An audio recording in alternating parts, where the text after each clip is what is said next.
There's a moment that comes after distance, after silence, after unlearning, after stepping back long enough to breathe again. It's the moment you feel Reiki calling you back, not urgently, not dramatically, quietly.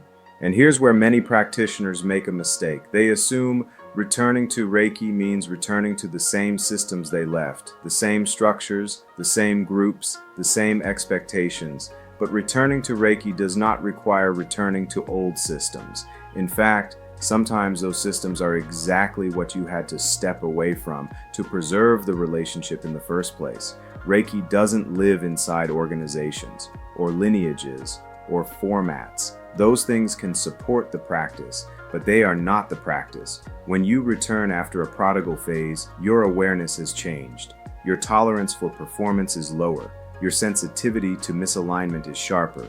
Your need for approval is quieter. Trying to fit back into old systems can feel suffocating. Not because you've outgrown Reiki, but because you've outgrown containers that no longer match your level of responsibility.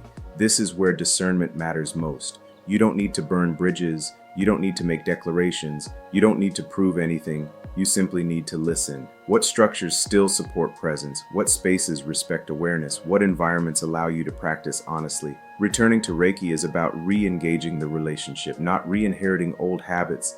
This is where many practitioners finally understand why the distance was necessary.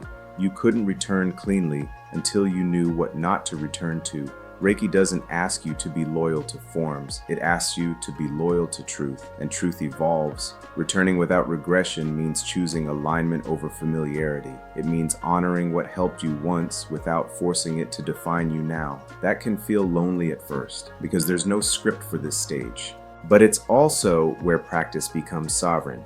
You're no longer practicing to belong. You're practicing because the relationship is alive.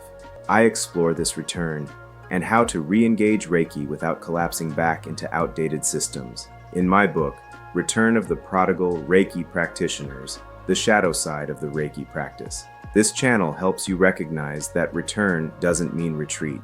The book helps you step forward with clarity instead of nostalgia. You can come back to Reiki without going backward.